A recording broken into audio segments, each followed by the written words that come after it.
Right. Good afternoon, everybody. Very happy to see you all here, and you're not somewhere in a line waiting for a prize draw. Did anyone win something already today? Been in line? No, no winners here. Too bad. We're going to talk about 10 tips from the field about for a successful rollout of Microsoft Teams. And what I want to do today is kind of give you some rules of engagement, how I think and what we have found at our customers, how you can make Teams less overwhelming and how you can make Teams more a part of your daily routine. So that's what this session is about. Very briefly about me, I am from the Netherlands. I am a Microsoft MVP, a Microsoft Regional Director. If you have any questions that you don't want to ask now, but you come up later with, please email me, reach out on Twitter. I promise you I will reply.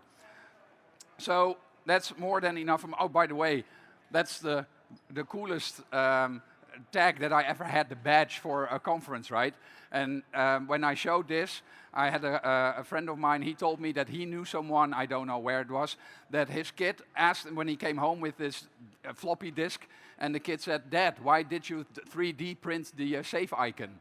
Right? So that's something they don't know what it is. So anyway, let's move on. Rules of engagement. That's the first couple of tips that I want to talk about. And the first tip is mention your coworkers. It seems so trivial, but it's there for a reason, the mentioning functionality.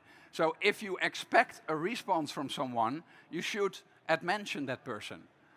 Moreover, if you don't mention people, don't go and assume that people have read that message or that conversation. And I think that's very important, because when you start using Microsoft Teams, you see all these conversations started in all the channels and all the teams that you're a member of, and you have the urge you want to read everything, because that's how it works. With email, there's all the emails that you receive, you want to read all those emails as well. But what's the difference? In an email, you're actually in the to field or in the CC field or part of the conversation. So that conversation is meant for you. And that should be the same in Teams.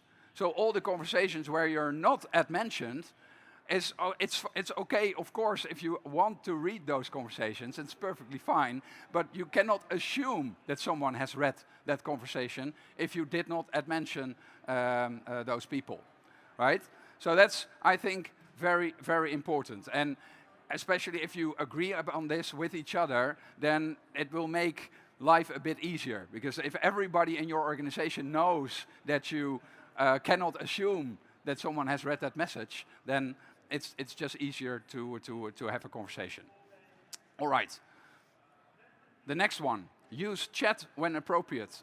Also maybe a trivial one, but I have seen so many conversations where the conversation turns into a one-on-one conversation, right? It's basically meant in it was started in a channel because it's meant to be in that channel, and you want the people in that channel to be reached, and then suddenly this one-on-one conversation starts. And Microsoft has made it really easy to start a chat. So that's also something I want to show you. Let me get out of the slides. So here I have a Teams environment, and Belinda has posted something here. She's my coworker, and if I hover over her with my mouse, I already have the option here to message Belinda. It doesn't get any easier than that. So if I start typing here, "Hi, Belinda, please call me," and here in another browser session, I'm logged in as Belinda, and here in my chat, you can see that I've received a chat. "Hi, Belinda, please call me." So it's made very easy to chat with people right from a thread in your conversation.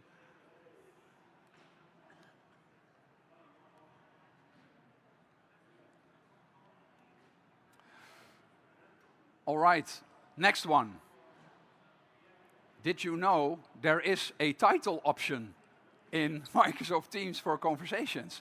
And here is this thing that sometimes you don't really understand the logic or the way of thinking of Microsoft, right? Because I think the title is so important for your conversations. Why not make that available right from the start? If you start with a conversation, you don't have the option to type in a title. You have to actually click that little, I will show you in the demo, that little A sign button to show up with the rich text editor to make that title field available.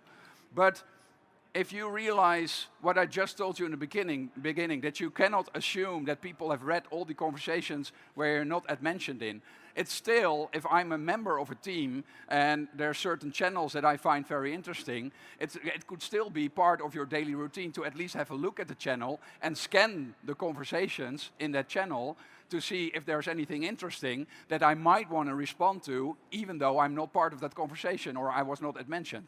And titles make that way easier, that scanning process, because I don't have to read the conversation to realize what the conversation is about. Right? The titles make it so easy to scan the messages and see what they are about. And what I really like as well is that you can also give chat conversations a title. That's maybe even more so a hidden gem in Microsoft Teams, and I will show you how that works.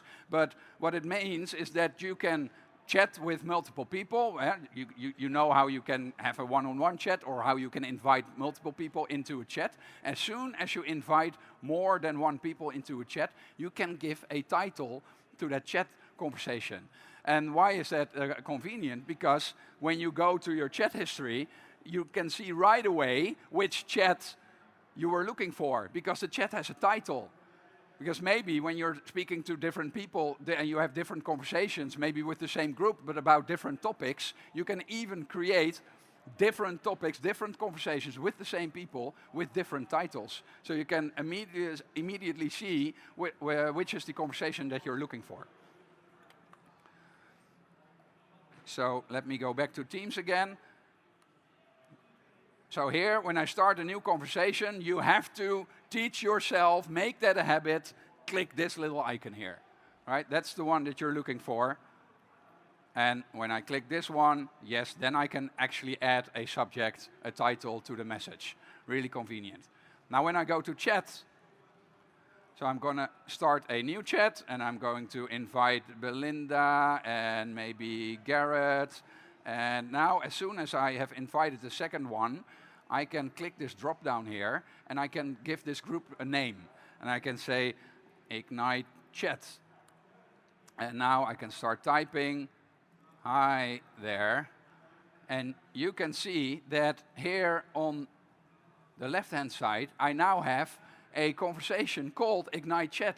So when I go back to my chat pane, and I have a look there, I can right away immediately see that conversation. And I don't know if you noticed that, but what even happened, because when I invited Belinda and Garrett into the chat, you noticed that there was a chat history already. There was already one message in there. And as soon as I typed in the title, it created a new conversation, a new chat. And it's still the same people. So it's a different conversation with the same people, and then especially giving the titles is very convenient.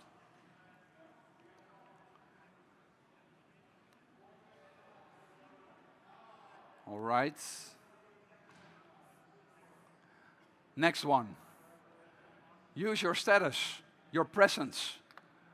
And please respect each other's presence as well, because maybe that's the hardest part. Right? That only works if you actually use it correctly.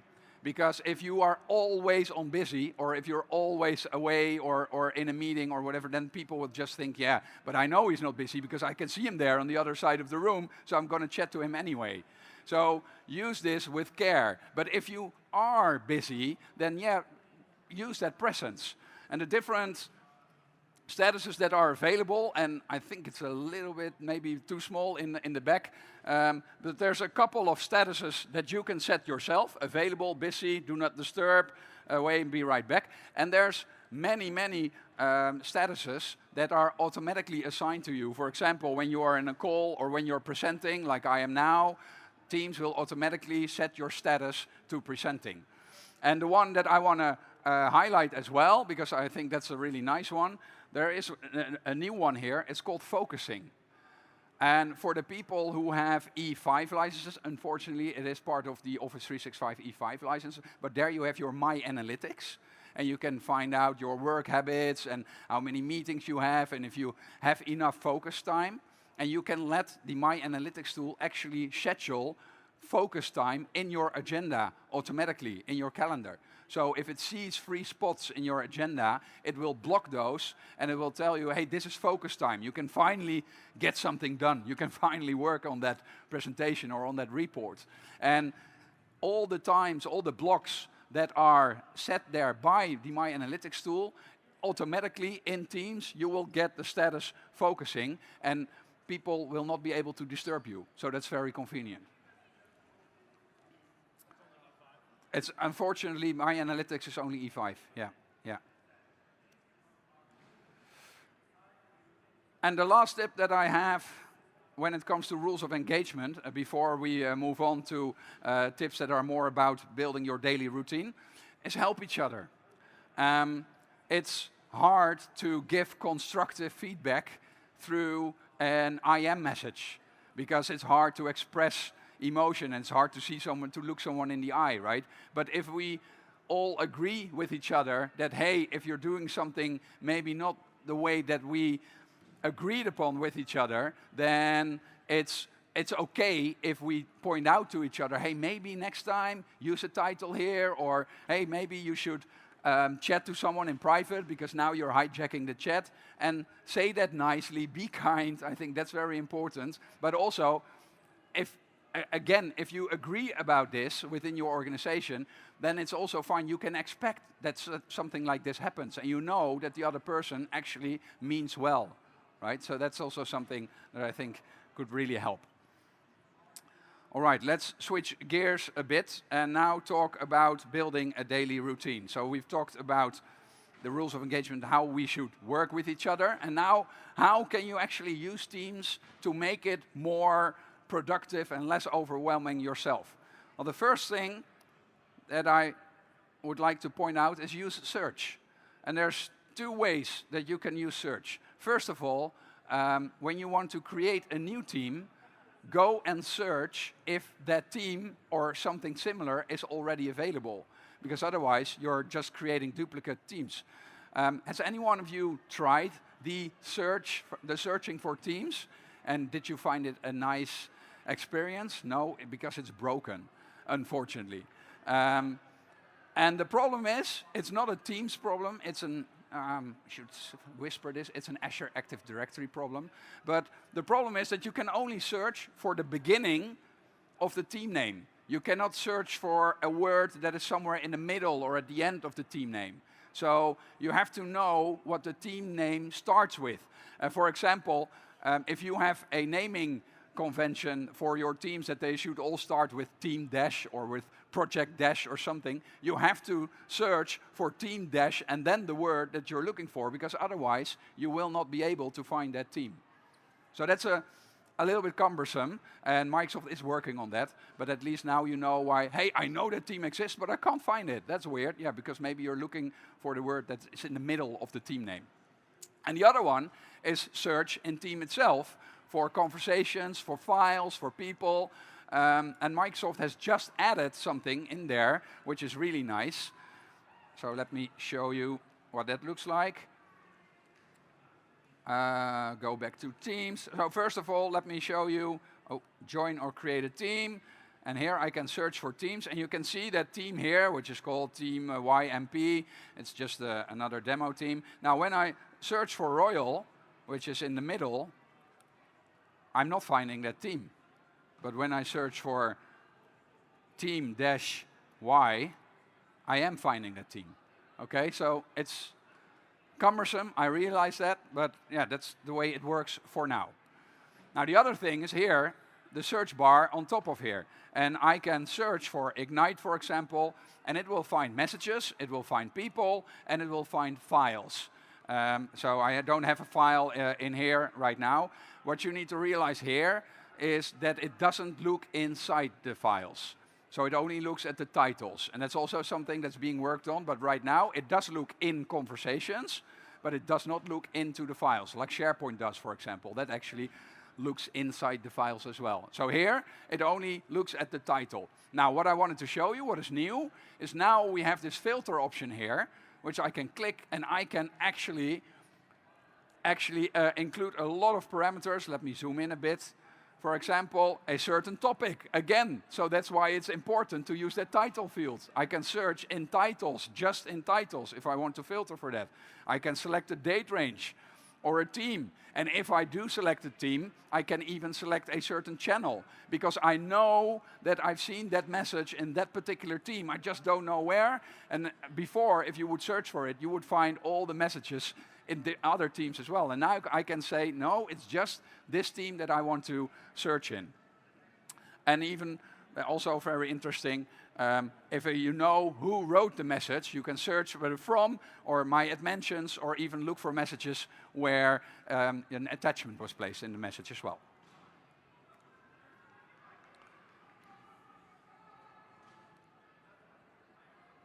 All right. Next one. Use the activity feed. The activity feed kind of should be the start of your day.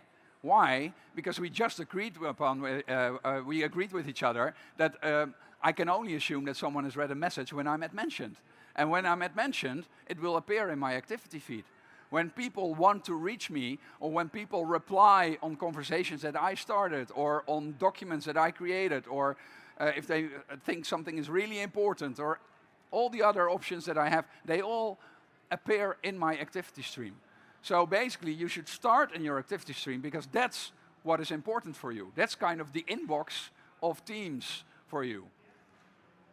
And another thing in the activity feed that a lot of people don't use are all the filter options again. So let me clear this. Let me go to my activity feed, and this is my demo environment. There is not a lot in my activity feed, but what I like is when I click this. So first of all, I can start searching now.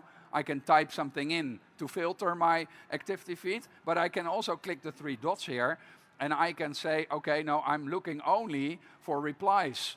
So maybe in the morning when you open up your laptop, or when you pick up your phone and you want to start have a look at Microsoft Teams, you're only going to look at maybe the mentions, because that's important for you. So this is where you can actually build that daily routine. You don't have to look at all the activities in your activity feed.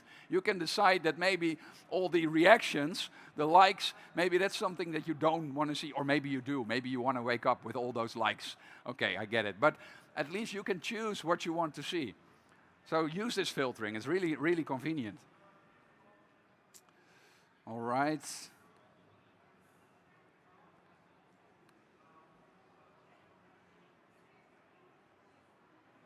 Next one, if we use the activity feed, yeah, then maybe we should leverage the notification possibilities a bit more as well.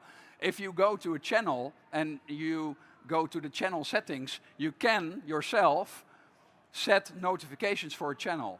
So yes, we agreed with each other that only the messages where I'm at mentioned are important for me, but I find that particular channel very interesting too, because it's about a topic that I like, that I'm good at, that I want to show. I want to maybe show off, but at least show my knowledge to my coworkers. So I want to follow that channel. It used to be following, that doesn't exist anymore, but now you can like subscribe yourself on a channel, and you can say, okay, all the new messages that I want in there, I want to be reminded. And what happens when you enable this? They end up in your activity stream. So again, you can use your activity stream to make it more useful. All right, and the last one is tune your notifications. By default, Teams is sending out a lot of emails and showing you a lot of banners and notifications for whatever happens in your activity stream. And maybe that's overwhelming too, especially the email part. You want to maybe move away a little bit from the email. So this is where you can configure what you would like, how you want to receive that notification, if you want to receive a notification at all. Because maybe the likes, maybe I don't want a notification, because every time I receive that banner, that little pop-up in the bottom, I'm distracted. I'm doing something else, I see another pop-up that someone liked my message. I believe the likes. I can go to my activity stream and filter for all the likes and all the reactions, and I can find them anyway. So this is where you can kind of tune your notifications a little bit. All right, and with that, my 20 minutes I have passed. I wrote a blog post about this, and on my blog post you can find a Word document with all the tips that I just described in my Word document, and you can just download it and use it in your own environment. So maybe you want to tweak it a bit, maybe add some rules of engagement yourself, but these are this at least gives you a good start that you can use to spread the word, especially within your own organization. If you all have the same rules of engagement, it makes life a lot easier. That's it for me. Thank you for being here. Again, my Twitter handle. If you have any questions, please reach out. Please evaluate the session as well in the app. It's very important for the Ignite organizers, and for me, I'd like to know if I did well. If you do rate me, please realize I have a family at home, so be kind. But all right, thank you very much.